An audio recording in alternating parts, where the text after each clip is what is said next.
전쟁에서 이기려면 실제로 싸울 의지가 있는 군인이 있다는 게 중요하죠. 아무도 블라디미르 푸틴에게 그 사실을 알리지 않은 듯합니다. 러시아 대통령은 우크라이나의 잔혹함을 높은 급여로 감출 수 있다고 믿고 있습니다. 하지만 이제는 금전적 약속도 러시아 군인을 계속 싸우게 설득하기엔 부족해 보입니다. 그들은 멈추길 원하고 푸틴은 특별 군사 작전을 위해 죽는 것이 옳다고 설득하지 못하는 것 같습니다. 푸틴의 군대가 싸우기를 거부하면서 러시아 군대에서 대규모 항복 사태가 발생했습니다. 푸틴이 부하 통제 실패해 2026년 전쟁에서 우크라이나에 유리하게 작용하고 있습니다. 지난 12월 31일 유나이티드 24 미디어는 우크라이나 전쟁포로 처리 조정본부가 발표한 자료를 보도했습니다. 2025년 말 그 소식은 주목받지 못했습니다.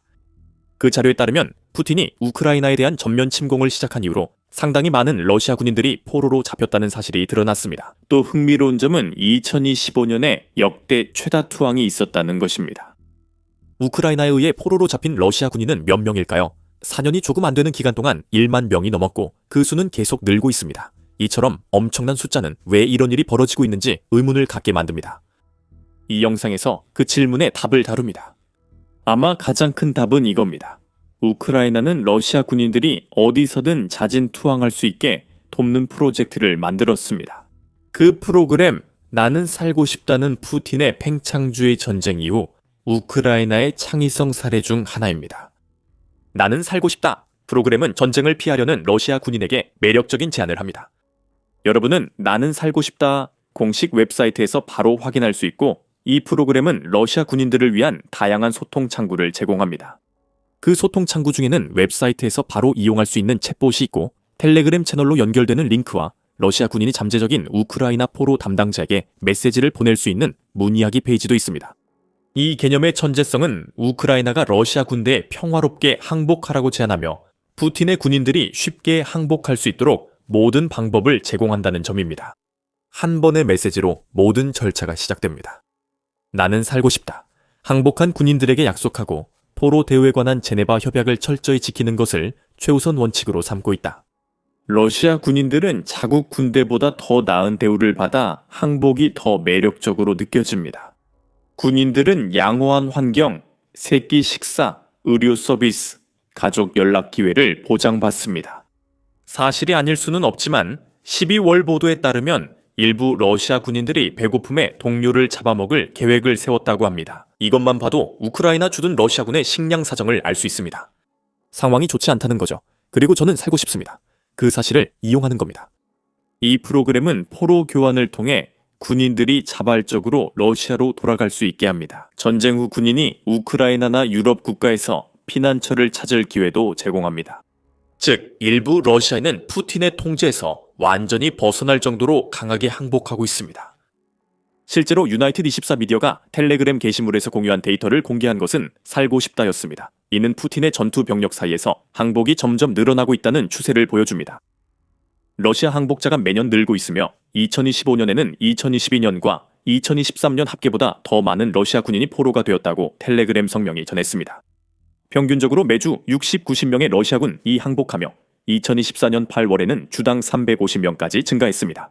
2023년 6월부터 러시아 병사들이 우크라이나 군인들보다 더 자주 포로로 잡히고 있습니다. 이 자료는 흥미롭고 유사한 정보가 더 있습니다. 이 프로젝트의 일부 수치는 러시아 군대 상태에 대한 소문이 사실임을 보여줍니다. 인구 통계 자료를 보면 유나이티드 24 미디어에 따르면 포로의 약 83%가 일반 병사입니다. 이들은 보통 보병이나 기타 하급 병사들로 주로 우크라이나의 드론을 향해 정면으로 돌진하는 임무를 맡고 있습니다. 이들이 간절히 바라는 것은 살아남는 것뿐입니다. 포로 중 하사관은 13명, 장교는 3명뿐이었습니다. 모든 병사가 자발적으로 포로가 된 건 아닙니다. 여기서 우리가 알 수 있는 것은 러시아가 장교들을 포로가 될 수 있는 위치에 거의 배치하지 않는다는 점입니다. 동정심은 없지만 부정확하지 않은 총알바디란 표현처럼 러시아는 이들을 우크라이나 전선에 내세우길 선호합니다. 이 점이 흥미롭습니다. 포로로 잡힌 병사들 중 놀라울 정도로 많은 수가 러시아 출신이 아닙니다. 포로로 잡힌 1만 명 중 약 7%, 즉 약 700명 정도가 40개국에서 온 외국인 용병으로 확인되었습니다. 유나이티드 24 미디어에 따르면 매주 23명의 외국인 전투원이 새로 발견되고 있습니다. 계약직 군인들이 전체 포로 중에서 큰 비중을 차지하고 있습니다. 포로 76명 중 다수는 러시아 교도소나 민간 군사회사 출신 계약직 군인입니다. 동원된 인원 중 포로는 19명, 푸틴이 전투에 보내지 않겠다고 한 징집병은 약 5명입니다. 푸틴이 거짓말을 한 것 같습니다. 다리가 있고 총을 들 수 있다면 죽기에는 충분하다는 뜻이죠. 우크라이나에서 말입니다. 포로 병사들과의 인터뷰에서 우크라이나는 러시아가 병사 모집을 위해 기만적이고 강압적인 캠페인을 벌이고 있음을 밝혔습니다. 게다가 그 병사들 중 상당수는 범죄 경력이나 과거가 있어서 그렇지 않았다면 크렘린이 그들 앞에 내미는 고액 계약에 쉽게 넘어갈 수밖에 없는 처지입니다. 포로 1만 명 중 약 4분의 1이 강요나 속임수로 러시아군에 입대했다고 보고됐습니다. 이 사실만으로도 드러납니다. 이는 러시아 병사 4명 중 1명꼴로 자신이 있는 곳에 정말 있고 싶지 않다는 것을 보여줍니다. 그들은 강제로 그곳에 가거나 자신이 어디로 가는지에 대해 거짓말을 들었기 때문입니다. 블라디미르 푸틴은 병사들에게 절대적 충성을 요구하면서도 그들이 대의를 포기할 이유를 제공하는 데 열심인 듯 보입니다. 그 대의에 동참하고 싶어 하지도 않는 사람들을 고용하는 것부터 시작해서 말이죠. 푸틴은 범죄 성향이 있는 사람들을 선호하며 포로 40명 은절도, 폭행, 마약, 살인 등 다양한 범죄 전력이 있습니다. 포로로 잡힌 병사들 중 약 38명 은실업자였습니다. 러시아 군대에 들어오기 전 30명은 고등학교를 졸업하지 못했고 단 7명만이 고등교육 학위를 가지고 있었습니다. 우리는 러시아의 모집 전략에 대한 그림을 점점 더 파악하고 있습니다. 강압과 거짓말을 이용해 푸틴은 러시아 사회에서 가장 취약한 계층이라고 할 수 있는 사람들을 모집하고 있습니다. 그는 교육 수준이 낮은 사람들에게 집중합니다. 아마도 이 계층의 사람들이 루블을 위해 입대할 가능성이 더 높다고 믿기 때문일 것입니다. 러시아 군대가 제공하는 것과 같은 수준의 돈을 다른 방법으로는 벌 수 없기 때문입니다. 범죄자들은 감옥에 남거나 우크라이나로 갈 수 있습니다. 이렇게 많은 사람이 우크라이나를 택하는 건 러시아 교정시설의 실태를 보여줍니다. 우크라이나 당국에 따르면 아픈 사람들도 있습니다. 유나이티드 24 미디어에 따르면 포로로 잡힌 수백 명이 인간 면역 결핍, 바이러스 에이즈, 결핵, 당뇨병, 정신질환 등 만성 질병을 앓고 있습니다. 이 통계가 러시아 군대 관련 과거 소문과 보고를 확인해준다고 앞서 언급했습니다. 텔레그래프는 2025년 9월 우크라이나 안보협력센터 드미트로 슈마일로가 러시아가 병든 병사를 포크로브스크시 전투에 투입한다고 밝혔다고 보도했습니다. 그 병사들은 종종 나는 살고 싶다 해서 제공한 수치에 언급된 질병을 가지고 있으며 심지어 자신들을 식별할 수 있는 완장까지 착용하도록 강요받고 있습니다. 적절한 표현이 없어 이렇게 말하자면 러시아가 총알바디로 쓰는 감염된 병사들도 다른 러시아 군부대처럼 장비를 갖추고 있습니다. 그들의 보급 수준은 동일하고 매우 낮습니다. 밀로는 9월 더 텔레그래프 인터뷰에서 러시아 군인과 감염자의 유일한 차이는 감염자에게 특별한 붕대 등 표시가 있다는 점입니다. 라고 말했습니다. 푸틴의 모집자들이 노리는 저항력자들이 포로의 많은 비중을 차지하는 것은 BBC가 전쟁을 사회적 사다리로 바꾼 러시아라고 한 현상을 보여줍니다. 2025년 1월 해당 매체는 러시아가 금전 인센티브로 주로 모집한다고 밝혔습니다. 당시 모집자들에게는 이전보다 더 높은 450의 선불금과 평균 러시아 소득보다 높은 최대 600의 임금이 제공되고 있었습니다. 그것은 러시아가 내미는 당근 중에서 꽤나 유혹적인 제안입니다. 푸틴은 러시아 하층민들에게 그 당근이 우크라이나 드론 공격 경로로 이어진다는 사실을 알리지 않습니다. 러시아의 지도자는 러시아 군 복무를 병사들이 국가사회의 엘리트가 될 수 있는 기회로 포장함으로써 그 기만을 완성합니다. 우크라이나의 포로로 잡힌 저항력자와 범죄자들에게는 이는 매우 매력적인 제안입니다. 앞으로도 우리는 이런 사람들에게 의존할 것입니다. BBC는 그들이 국가의 자랑스러운 엘리트라고 보도했습니다. 블라디미르 푸틴은 2024년 12월에 언급했습니다. 앞서 언급한 범주 사람들이 많이 지원하는 건 놀랍지 않습니다. 언제 지원할까요? 당신의 다른 선택지는 거의 빈곤하거나 극심한 빈곤 속에서 살아가거나 러시아 감옥에 갇히거나 질병으로 인해 서서히 죽어가는 것입니다. 막대한 보상과 러시아 사회의 엘리트가 될 수 있다는 약속은 엄청난 유혹입니다. 이 역시 거짓일 수 있습니다. 푸틴의 전쟁으로 러시아 군인 1억 2200만 명이 희생됐다는 점이 그 증거입니다. 우크라이나에 따르면 그는 약 1만 명의 포로를 잡았습니다. 머리에 총알이 박히거나 우크라이나 드론에 폭발당하면 엘리트가 될 수 없습니다. 우리는 러시아의 외국인 용병 사용을 언급했고 푸틴은 이들과 부상병을 목적 달성 후 쉽게 버리는 듯합니다. 유나이티드 24 미디어에 따르면 러시아는 짧게 포로였고 심각한 부상이 없는 러시아계 민족을 우선시하는 경향이 있다고 보도했습니다. 포로 교환 시 부상자는 전선에 보낼 수 없어 푸틴에게 중요하지 않습니다.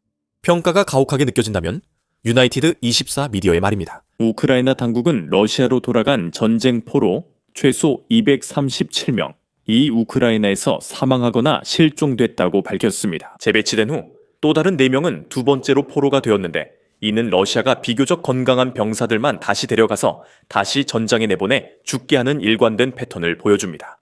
외국인 전투원들은 원해도 러시아로 돌아가기 어려워 보입니다. 이것은 푸틴이 러시아 외부 병사들을 전쟁에 어떻게 생각하는지 잘 보여줍니다. 호주의 ABC 뉴스가 12월에 보도한 바와 같이 러시아는 이 외국인 전투원들이 지원하도록 열심히 노력해왔습니다. 러시아는 소셜미디어 캠페인을 통해 계약병들에게 제공되는 것과 동일한 막대한 급여를 외국인 전투원들에게도 제안하고 있으며 심지어 러시아 시민권 취득 가능성까지 내세우고 있습니다. 2025년 말 러시아는 외국인 모집으로 인력 부족 해결을 시도했습니다. ABC 뉴스에 따르면 방위 기술 회사 오픈마인즈는 러시아 정부 계약 공고의 3분의 1, 이 외국인 대상이라고 밝혔습니다. 2025년 중반에는 월 4,500건의 공고가 있었으나 1년 반 전에는 약 100건에 불과했습니다. 이것이 푸틴의 인력 상황을 잘 보여줍니다. 푸틴의 국민들조차 우크라이나에서 자신들을 기다리고 있는 진실을 점점 깨닫기 시작하고 있습니다. 푸틴이 소모할 수 있는 러시아계 인구가 적어도 러시아 징집관들이 선호하는 계층에서는 이제 충분하지 않습니다. 그래서 외국인 용병을 동원하는 것이죠. 하지만 그 외국인들은 우크라이나에 도착하면 큰 충격을 받게 될 것입니다. 러시아가 포로 교환해서 그들을 데려가길 거부한 건 다른 비러시아인 병사들의 운명에 비하면 오히려 다행입니다.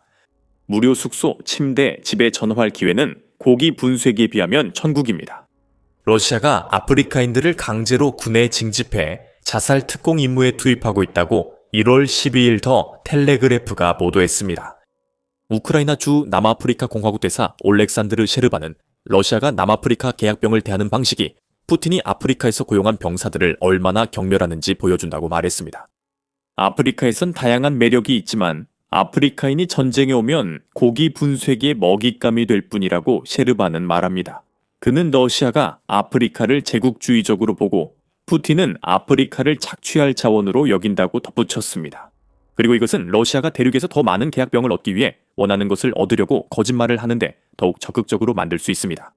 그 병사들은 러시아가 약속한 많은 보상을 받을 가능성이 거의 없기 때문에 우크라이나의 포로로 잡히는 것이 종종 그들에게는 가장 좋은 탈출구가 됩니다. 이 제국주의적 태도는 러시아군과 국가 상층부 모두에 존재합니다. 텔레그래프는 1월 11일 공개된 영상에서 아프리카 출신 병사들이 눈 덮인 숲에서 모국어로 노래하는 모습을 전했다고 밝혔습니다. 이 장면을 촬영하던 러시아 병사는 이렇게 말합니다. 저기 일회용들이 얼마나 많은지 봐. 그리고 나서 이 병사들이 전선에 배치되면 노래를 다르게 부르게 될 거라고 주장합니다. 그런 냉담함은 전쟁의 혼란으로도 변명할 수 없는 것이며 이는 최고위층에서 비롯된 것으로 보입니다. 우크라이나의 포로로 잡힌 러시아 병사들은 강압, 기만, 그리고 푸틴이 자신의 전쟁에 보내는 바로 그 사람들에 대한 노골적인 혐오의 패턴을 드러냅니다. 그 방법으론 사기 향상이 어렵고 푸틴은 높은 사기를 원하지도 않습니다. 그는 러시아가 준 돈의 대가로 절대적 충성을 요구하며 그 충성은 병사가 명령에 따라 목숨까지 바칠 정도여야 합니다. 이미 1만 명 이상이 이에 동참했고 계속 늘고 있습니다. 일부는 따르지 않거나 포로가 되었으며 앞으로 더 많은 이들이 따라올 수 있습니다. 살고 싶다면에 따르면 우크라이나는 2025년에 2022년, 2023년보다 더 많은 러시아군을 포로로 잡았다고 합니다. 이것도 또 다른 패턴입니다. 더 많은 러시아 병사들이 우크라이나의 포로가 되고 있습니다. 이는 그 어느 때보다도 더 많은 이들이 푸틴이 강요하는 참혹함에서 벗어나기 위해 백기를 들 준비가 되어 있다는 것을 시사합니다. 우리는 이미 수치를 받고 러시아 병사들이 빠르게 항복하는 것도 합니다. 이것이 우크라이나의 어떤 의미일까요? 항복하는 병사 한 명 한 명은 푸틴이 돈을 주고 고용해 우크라이나 방어선을 공격에 쓰던 인력을 잃는 것과 같습니다.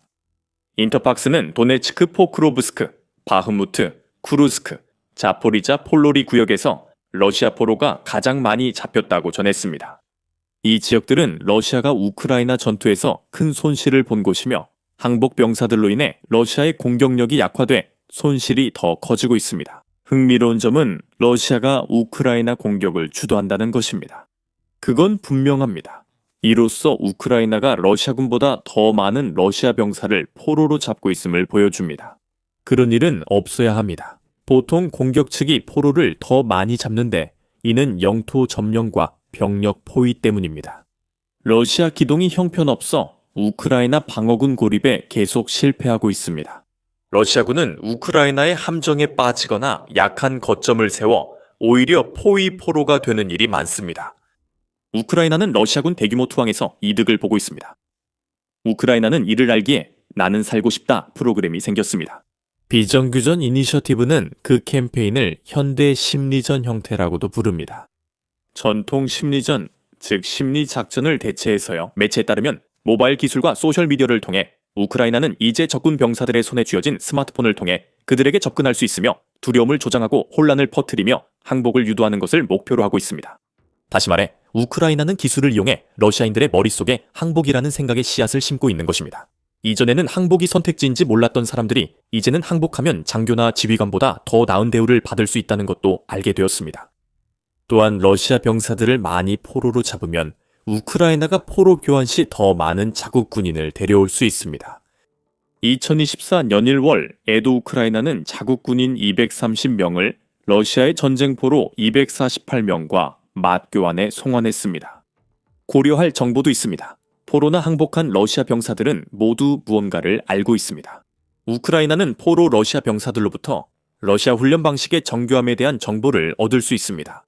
또한 우크라이나는 포로가 된 병사들이 소속된 부대의 보급 부족 상황이나 기초 훈련반의 규모 등에 대해서도 알 수 있습니다. 이런 정보들은 모두 우크라이나가 앞으로 러시아의 공격에서 무엇을 예상할 수 있을지 판단하는 데 도움이 됩니다. 장교가 포로로 잡히면 우크라이나가 작전 정보를 얻어 대응할 수 있습니다.